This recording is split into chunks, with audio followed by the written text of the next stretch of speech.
Salam Bapak Ibu Saudara yang dikasih Tuhan.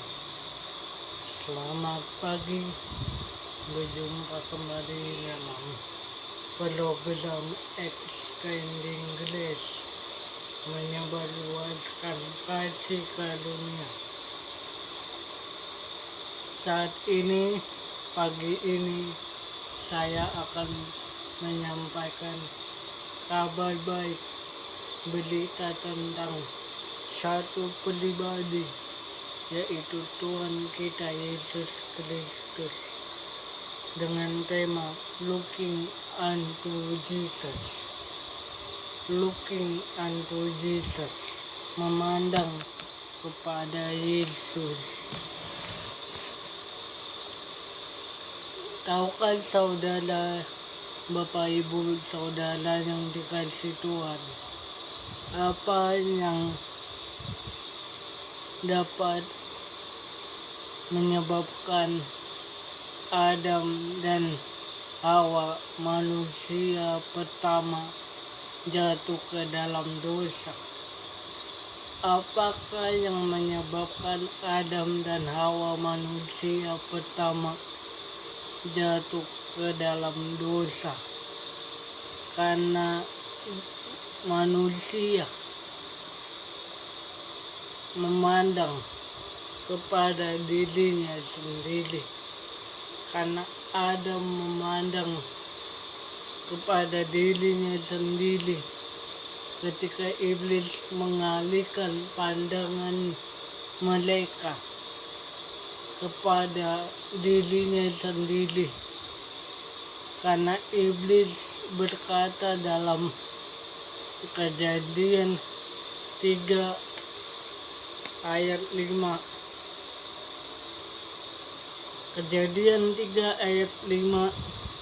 Tetapi Allah mengetahui pada waktu kamu memakannya, matamu akan terbuka dan kamu akan menjadi seperti Allah, tahu tentang yang baik dan yang jahat. Haleluya.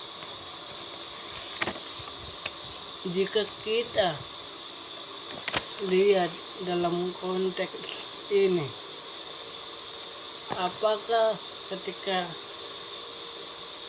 Adam dan Hawa memakan buah pohon pengetahuan yang baik dan yang jahat untuk menjadi sama seperti Allah, itu salah? Apakah ketika Adam dan Hawa jatuh ke dalam dosa akibat memakan buah pohon pengetahuan yang baik, yang jahat, untuk menjadi seperti Allah, itu salah? Tidak. Tetapi yang menjadi permasalahannya, karena manusia atau Adam dan Hawa tidak sama seperti Allah, atau sudah sama seperti Allah. Ya, kita juga manusia dengan kekuatan diri sendiri, dengan usaha dan perbuatan kita, tidak akan bisa menjadi sama seperti Allah. Yang menyebabkan Adam dan Hawa, manusia pertama, jatuh ke dalam dosa bukan karena dia memakan buah terlarang, bukan karena Allah tidak mengizinkan memakan buah-buahan yang ada di taman. Tetapi mengapa ketika Adam dan Hawa memakan buah ke dalam, mereka jatuh ke dalam dosa? Karena ketika manusia tahu yang baik dan yang jahat, mereka berupaya dengan kekuatan diri sendiri. Adam dan Hawa berusaha untuk menjadi seperti Allah dengan usaha dan kekuatannya sendiri dan perbuatannya sendiri. Ya, karena tidak ada satupun makhluk di dunia bisa setara dengan Bapa, setara dengan Allah, serupa segambar dengan Allah. Karena ketika manusia diciptakan dari debu dan tanah, mereka memang sudah sama seperti Allah, segambar serupa dengan Allah. Namun dalam konteks ini yang mengakibatkan Adam dan Hawa bisa disebut orang berdosa karena dia tidak sadar bahwa mereka sudah menjadi seperti Allah. Ya, sama seperti kejatuhan si Lucifer. Kalau kita belajar satanologi, dari mana munculnya Satan atau setan? Yaitu malaikat yang dibuang ke bumi. Karena malaikat itu ingin mengambil kedudukan Allah di surga, ingin mengambil tahta Allah dan kemuliaannya. Ya, supaya malaikat Lucifer tersebut dapat disembah dan dipuji oleh manusia. Makanya manusia menjadi jatuh ke dalam dosa karena kejatuhan si jahat yang ingin menjadi sama seperti Allah, mempunyai kedudukan, bertahta di surga, memiliki kuasa dan kejayaan dan posisi yang tinggi di surga. Jika tidak ada dari kita bisa menjadi seperti Allah, jika salah seorang atau dari kita semua tidak bisa menjadi seperti Allah dengan usaha dan kerja keras, malah saat kita berusaha dan bekerja keras untuk menjadi sama seperti Allah, kita dimasukkan ke dalam kategori jatuh ke dalam dosa atau melanggar perintah Allah. Bagaimana cara kita untuk menjadi seperti Allah? Yang pertama, memandang kepada Yesus Kristus, looking unto Jesus. Ibrani pasal 12 ayat 1 dan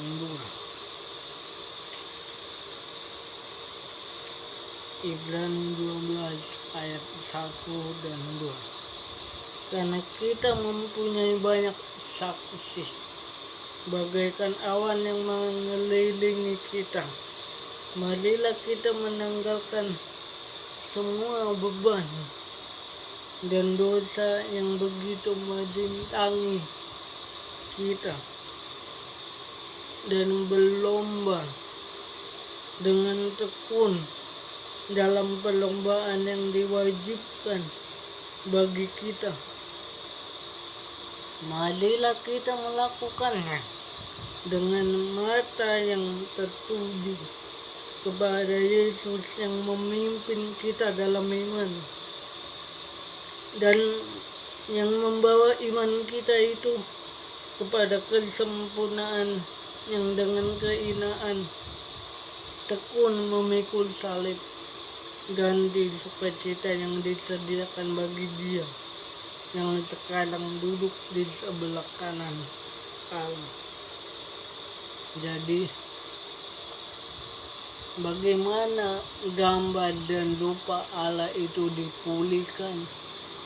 Bagaimana kita yang tadinya rusak setelah Allah itu rusak, gambar Allah itu rusak akibat dosa, pulih kembali memandang kepada Yesus, yang looking unto Jesus. Kalau tadi kita lihat Adam ketika jatuh ke dalam dosa,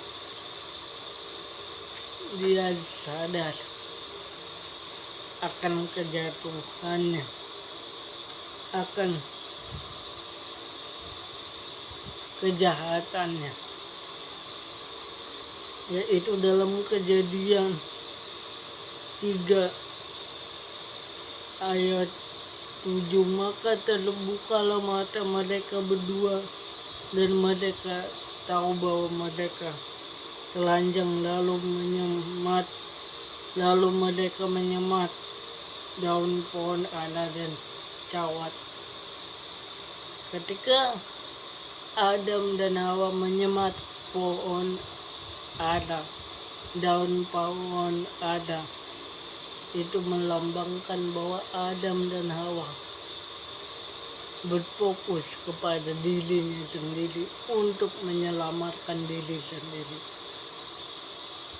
Ketika Adam dan Hawa menyemat pohon ara, itu artinya dia memandang kepada usaha dan perbuatannya sendiri untuk menutupi ketelanjangannya. Tapi kabar baiknya, saudara dan saya mungkin hari ini jatuh ke dalam dosa, merusakkan gambar dan citra Allah, rupa Allah. Karena Alkitab pun mengatakannya semua orang yang hidup telah jatuh ke dalam dosa dan kehilangan kemuliaan Allah akibat kejatuhan Adam. Bagaimana caranya? Yang pertama tadi, memandang kepada Kristus, memandang kepada Yesus. Definisi kata memandang dalam bahasa Yunani apadao,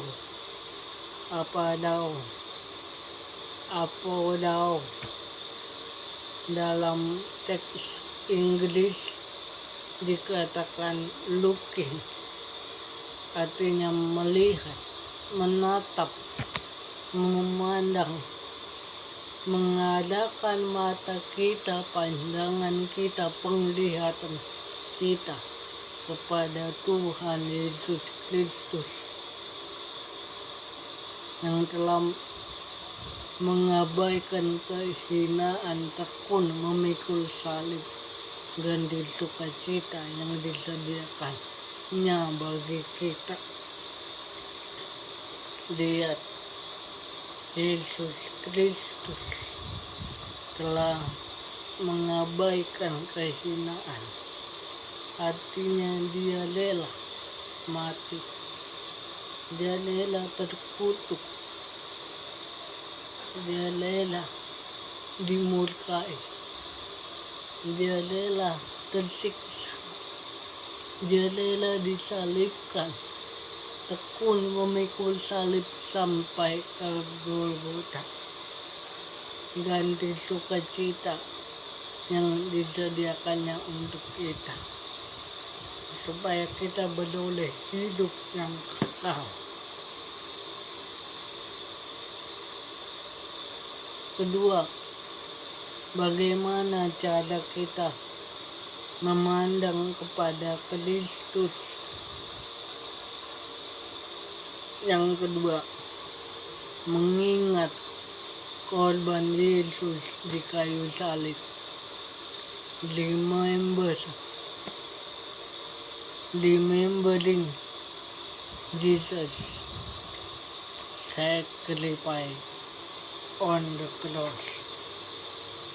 Remembering sacrifice on the cross.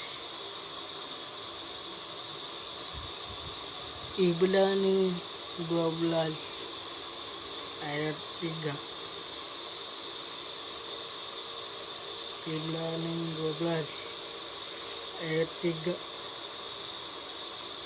Ingatlah akan Dia yang tekun menanggung batahan salib itu terhadap dirinya dari pihak orang-orang berdosa, supaya jangan kamu lemah dan putus asa. Ya, ingatlah selalu akan Dia yang telah mati ganti kita orang-orang berdosa. Dia telah memikul dosa-dosa kita, yang telah memikul pelanggaran kita, yang telah memikul semua ganjaran hukuman dosa-dosa kita di kayu salib. Dan yang ketiga, percaya bahwa dosa kita telah diampuni. Lukas 5 ayat 20. Lukas 5 ayat 20. Ketika Yesus melihat iman mereka, berkatalah Ia, "Hai saudara, dosamu sudah diampuni."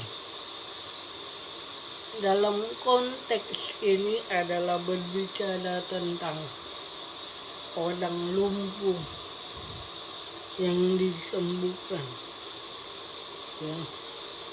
Saat itu ada seorang yang lumpuh dan tidur di tempat tidur, dan orang-orang Yahudi membawa orang lumpuh itu dari atas atap rumah, dan saat itu mereka meletakkan tempat tidur itu tepat di depan Yesus. Di ayat 19, di situ dikatakan di sana ayat 20 Lukas 5. Ketika Yesus melihat iman mereka, berkatalah Ia, "Hai saudara, dosamu sudah diampuni." ayat 21, tetapi ahli-ahli Taurat dan orang-orang Farisi berpikir dalam hatinya, siapa yang menghujat Allah ini? Siapakah orang yang menghujat Allah ini? Siapa yang dapat mengampuni dosa selain daripada Allah sendiri? Karena mereka berpikir Yesus itu hanya manusia biasa. Kok dia bisa mengampuni dosa? Karena orang-orang Farisi, ahli Taurat menganggap Yesus kan manusia biasa, anak tukang kayu, anak dari Maria dan Yusuf yang lahir di Bethlehem di kandang domba. Seorang anak tukang kayu, mengapa bisa mengatakan dosamu telah diampuni? Tetapi Yesus mengetahui pikiran mereka, lalu berkata, apa yang kamu pikirkan dalam hatimu? Manakah yang lebih mudah, dosamu sudah diampuni, atau bangun dan berjalanlah? Ayat 23 dalam Lukas 5. Mengapa perlu pengampunan? Mengapa perlu pengampunan dosa? Karena dosa adalah jurang pemisah antara manusia dengan Allah. Dosa adalah jurang pemisah untuk kita menerima janji-janji Allah, untuk kita menerima berkat-berkat Allah. Yesaya 59 ayat 2. Tetapi yang merupakan pemisah antara kamu dan Allahmu ialah segala kejahatanmu, dan yang membuat dia menyembunyikan diri terhadapmu ialah segala dosamu, dan yang membuat dia tidak mendengar ialah dosamu. Dosa dalam bahasa Yunani hamartia, akar kata hamartano, tidak tepat sasaran, tidak tepat sasaran. Dosa membuat kita jauh dari Tuhan, dan dosa membuat kita kehilangan kemuliaan Allah. Roma 3 ayat 23. Karena semua orang telah berbuat dosa dan kehilangan kemuliaan Allah. Dosa lah yang membuat kita terkutuk. Dosa lah yang membuat kita sakit, penyakit datang. Dosa membuat kita jatuh miskin, karena kita adalah orang-orang yang telah berdosa. Tetapi ada kabar baik, Kristus datang mengampuni dosa-dosa kita. Dikatakan di tanah air, saudara, dosamu telah diampuni. Jadi perlunya pengampunan dari Tuhan. Dan itu hanya dilakukan oleh satu orang yang tidak berdosa,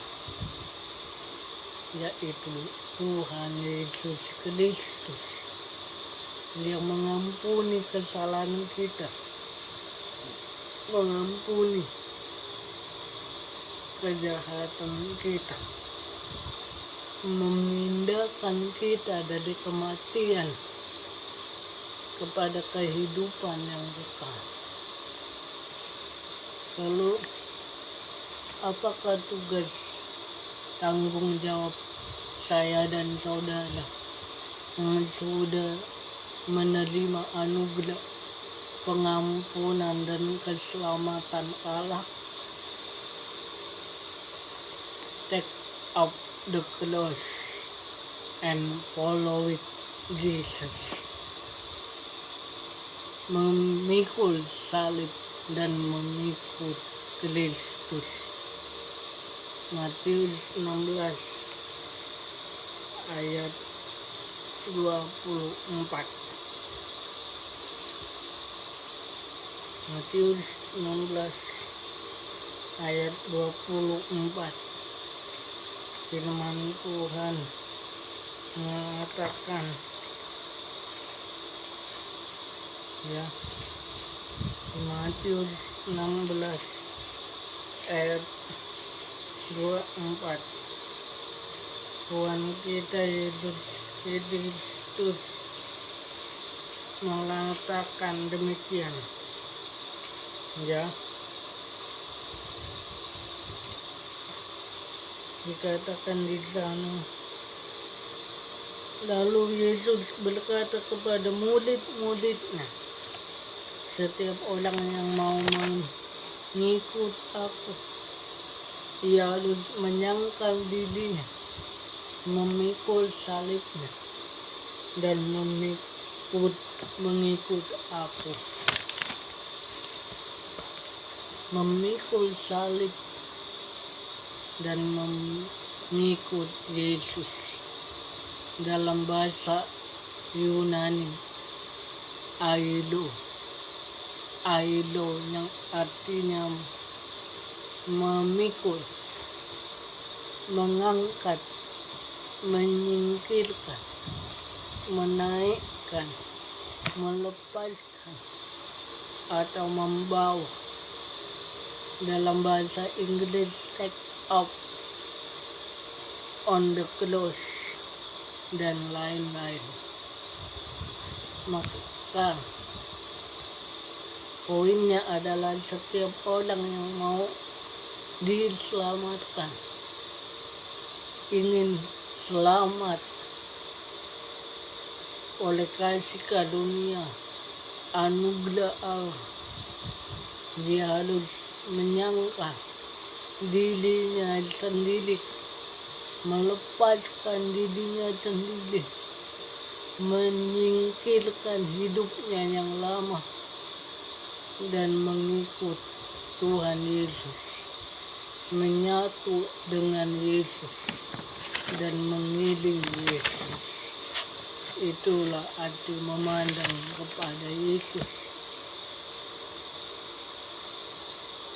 Mengikut Yesus dalam bahasa Yunani akoloteo, mengikuti. Dalam bahasa Inggris follow, mengiring, menyatu, ya. Maka artinya saat saudara ingin ikut Yesus, kita mengikuti dia, mengiring dia, menyatu dengan Kristus, juru selamat dunia selama-lamanya. Kedua,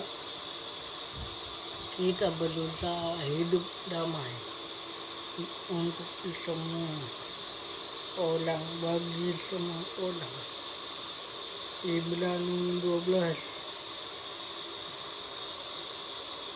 ayat 14. berusahalah hidup damai dengan semua orang, dan kejarlah kekudusan, sebab tanpa kekudusan tidak ada seorang pun dapat melihat Allah. Sekali lagi, berusahalah hidup damai dengan semua orang, dan kejarlah kekudusan. Tanpa kekudusan tidak ada seorang pun melihat Allah. Ya, hidup damai, life in peace. Ketiga, mengampuni seperti Kristus mengampuni. Ya, mengampuni seperti Kristus mengampuni. Efesus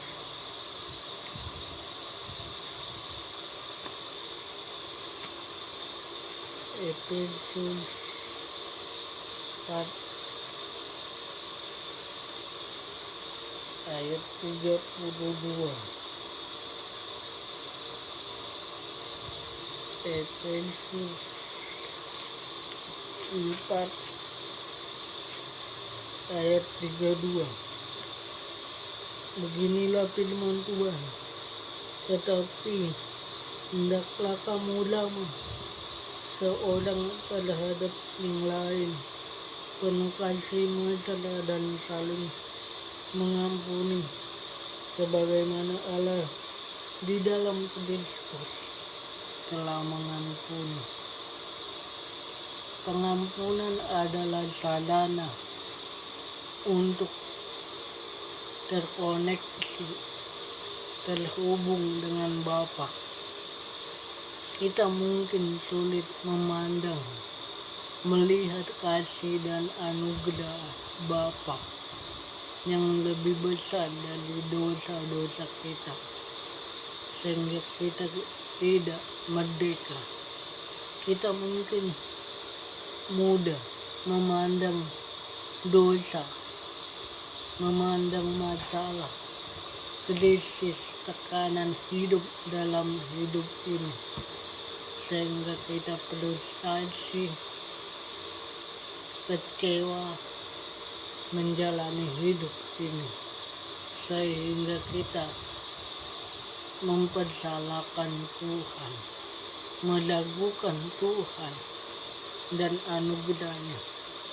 Tetapi melalui firman Tuhan, kita diajarkan untuk memandang kepada Kristus, sebab Dialah segalanya, tidak ada yang lain. Untuk itu, melalui firman ini, kita diteguhkan hari ini untuk tetap memandang kepada Kristus. Saudara pemirsa yang dikasihi Tuhan, mungkin ada sakit, penyakit yang kita masing-masing derita. Mungkin ada tantangan, pergumulan, masalah yang kita derita. Mungkin saat ini kita tertutup jalan untuk menerima berkat dan janji-janji Tuhan, sehingga kita jatuh dalam dosa, ketidakpercayaan, ketidakyakinan akan Kristus pemelihara kita. Bagi saudara dan saya yang mengalami hal demikian, melalui firman ini kita diingatkan untuk memandang kepada Kristus,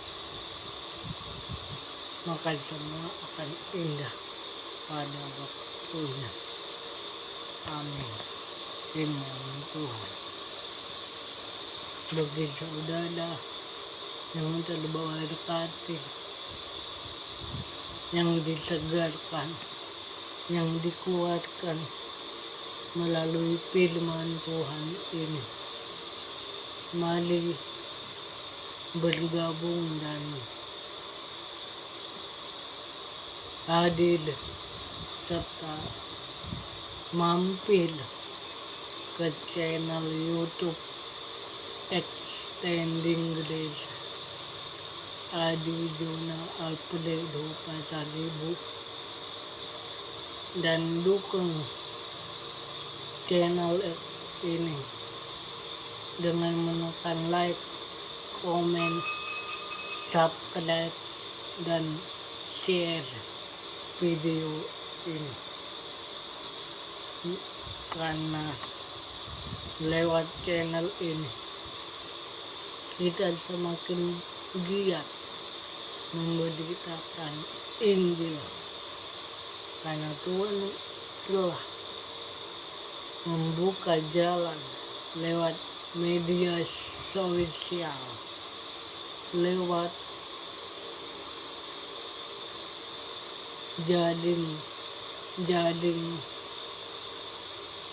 media sosial, koneksi media sosial untuk kita pergi memberitakan Injil Kristus dari tempat tinggal kita, sehingga tidak ada alasan lagi untuk tidak memberitakan Injil.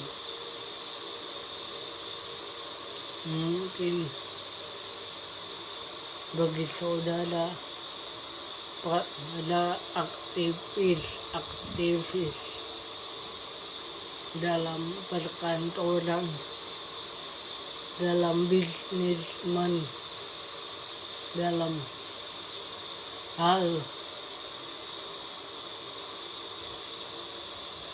manajemen, sibuk memikirkan pekerjaan, baik pekerjaan sekuler ataupun pekerjaan di rumah tangga masing-masing, tidak fokus dalam hal berhubungan dengan Tuhan, tidak ada waktu untuk mendengarkan firman Tuhan, tidak ada waktu membaca firman Tuhan, merenungkan firman Tuhan. Mungkin saudara saking sibuknya mencari sesuap nasi, tidak ada waktu membaca Alkitab. Tetapi melalui renungan ini, kita diingatkan untuk memandang kepada Yesus Kristus, maka segala kebutuhan kita terpenuhi lahir dan batin. Mungkin saudara berkata, tidak ada waktuku membaca firman. Aku sibuk bekerja pagi, siang, malam. Mungkin saudara mempunyai aktivitas masing-masing sehingga tidak kepikiran untuk merenungkan dan berdiam bersaat teduh di hadapan Tuhan. Ini bukan berarti condemnation, tuntutan legalistik agamawi. Ini bukannya berarti kita dituntut untuk selalu membaca firman Tuhan, membaca Alkitab, mendengar firman Tuhan.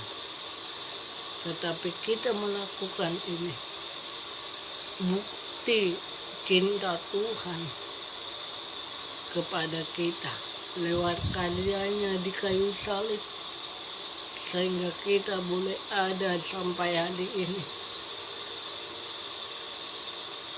Ini bukan untuk supaya selamat masuk surga seperti agama-agama di luar sana. Mereka dituntut membaca firman-Nya, kitab-kitabnya. Mereka dituntut berdoa supaya diselamatkan, supaya diampuni, supaya masuk surga. Tetapi di dalam Kristus, kita yang telah lebih dahulu diselamatkan, mempunyai kepastian keselamatan, mempunyai jaminan tiket masuk surga. Kita rajin membaca, merenungkan firman Tuhan. Kita rajin bersekutu dengan Tuhan. Kita rajin berdoa. Dengan demikian, itu menunjukkan, itu membuktikan bahwa itulah identitas saya dan saudara dalam Kristus. Karena kita sudah memegang kunci kerajaan surga, yaitu pribadi Yesus Kristus yang tinggal dalam kita. Untuk itu, melalui program ini saya akan membagikan sedikit demi sedikit renungan untuk kita fokus kepada kasih karunia Tuhan menjelang kedatangan Kristus kedua kali. Ya, masalah, tantangan, rintangan, beban hidup membuat kita menjauh dari Tuhan, menjauh dari hadirat Tuhan, menjauh dari persekutuan dengan Tuhan. Menjalani persekutuan dengan Tuhan bukan hanya ketika saya dan saudara ke gereja. Menjalani persekutuan dengan Tuhan bukan ketika kita ke Kristen Natal setahun sekali. Ya, kita menjalani hidup dalam Tuhan karena kasih-Nya kepada kita, bukan kasih kita kepada Tuhan. Kalau agama-agama di luar sana, mereka tekun, mereka berbuat hal-hal kebajikan, tekun ibadah, tekun berritual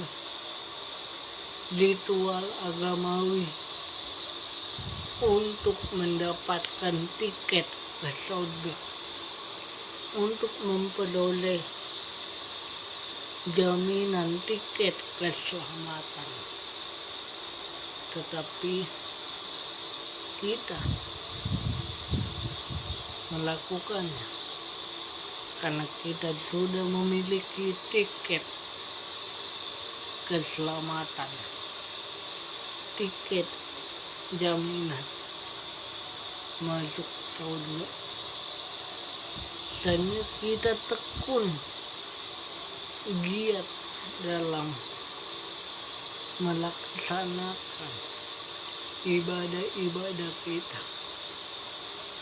Karena masih banyak orang-orang memandang kepada dirinya sendiri. Oh, itu tugasnya pendeta, itu baca Alkitab. Oh, itu tugasnya sintua, itu rajin-rajin ke gereja, rajin-rajin persekutuan, rajin-rajin baca Alkitab. Oh, tugasnya Panhalado itu. Kalau aku mah ya yang penting aku percaya Yesus. Aku pasti diselamatkan. Aku pasti diampuni. Aku pasti masuk surga. Ya. Tetapi Filipi mengatakan, kerjakanlah keselamatanmu dengan takut dan gentar. Ya. Dan saya juga pribadi masih bolong-bolong dalam melaksanakan firman Tuhan. Saya pun pribadi masih sulit mematikan, menanggalkan kedagingan. Karena kita berhadapan dengan loh-loh di udara,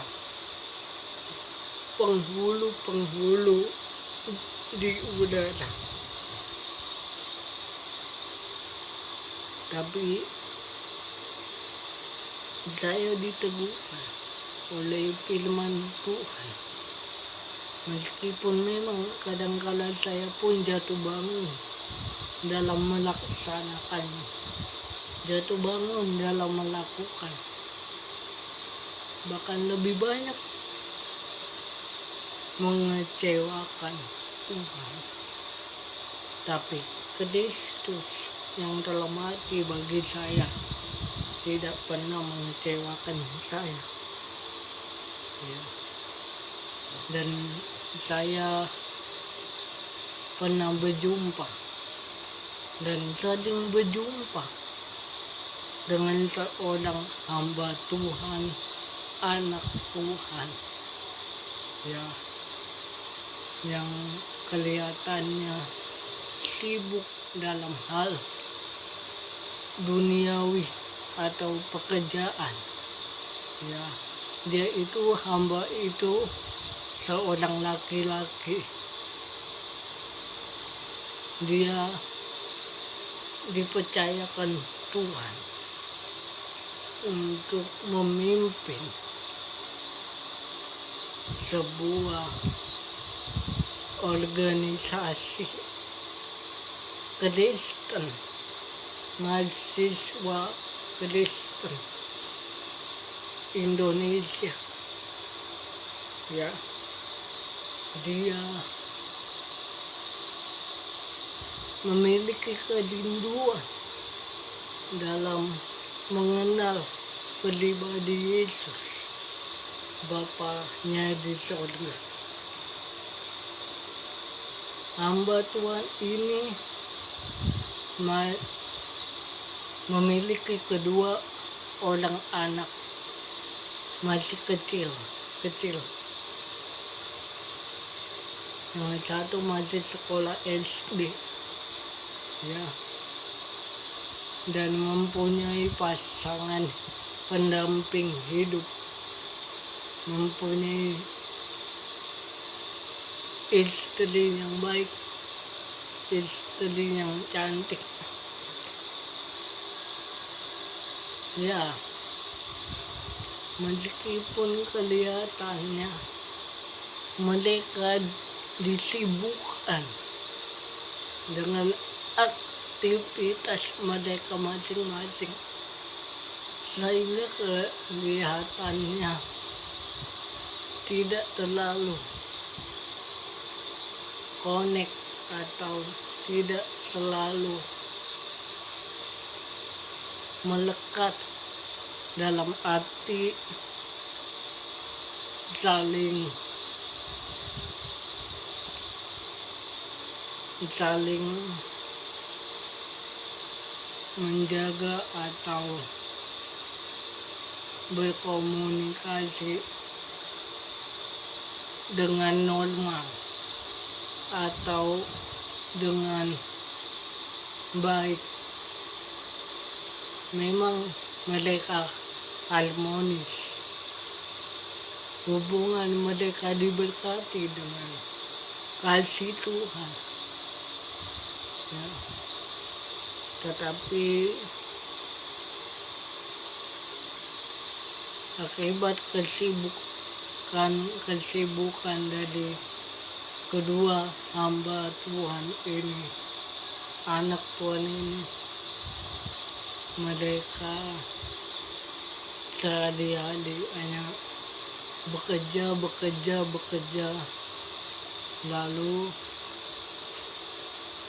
hanya say hello doang. Memang mereka sering berjalan bersama, mengurus anak mereka bersama, mendidik anak mereka bersama, ya. Dan bisa dibilang keluarga yang diberkati, ya. Tetapi karena sibuknya mereka dalam hal pekerjaan, kedua anak Tuhan ini, dia orang begitu baik dalam hubungan rumah tangga ke depan yang saya lihat beberapa minggu ini. Tapi lelaki tersebut, pria tersebut, benar-benar dia berkorban. Lelaki atau suami dari wanita tersebut benar-benar menunjukkan pengorbanannya bagi sang istri atau wanita tersebut, sekalipun kelihatannya mereka masing-masing sibuk dengan dirinya sendiri. Tapi saya salut hubungan mereka diberkati Tuhan. Hubungan mereka harmonis dalam Tuhan. Hubungan mereka langgeng karena darah Yesus. Dan anak-anak mereka diberkati. Ya. Nah, ketika saya melihat sang laki-laki itu atau pria tersebut, hamba Tuhan ini, di situ saya termotivasi.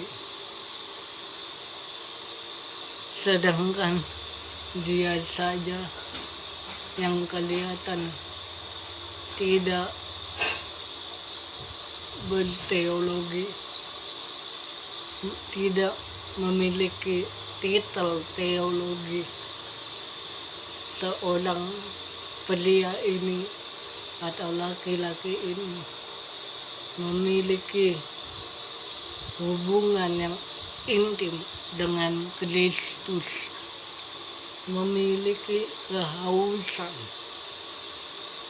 akan firman Kristus, memiliki keintiman dan kerinduan akan Kristus dan firman-Nya, sehingga Tuhan mempercayakan hamba Tuhan ini, anak Tuhan ini, pria ini, untuk menjadi ketua dalam organisasi kekristenan. Sekali lagi, pria ini atau bapak ini dipercayakan Tuhan menjadi ketua organisasi kekristenan di Indonesia, termasuk di golongan pemuda-pemudi Kristen. Itu artinya genap perkataan firman Tuhan Yesus. Bukan kita yang memilih Yesus, tetapi Yesus yang memilih kita. Bukan dia, hamba Tuhan ini, ketua organisasi ini, yang memilih Yesus, tetapi Yesus yang memilih dia lebih dahulu, sehingga dia menjadi ketua organisasi Kristen yang bermutu, berkarakter, berkarya bagi Kristus. Melalui program ini, saya akan melanjutkan topik-topik pembahasan firman Tuhan dalam program Extending Grace bagi saudara dan saudari, Bapak Ibu yang diberkati. Mari dukung dengan menekan like, komen, dan subscribe di channel YouTube Extending Grace. Terima kasih, Tuhan memberkati.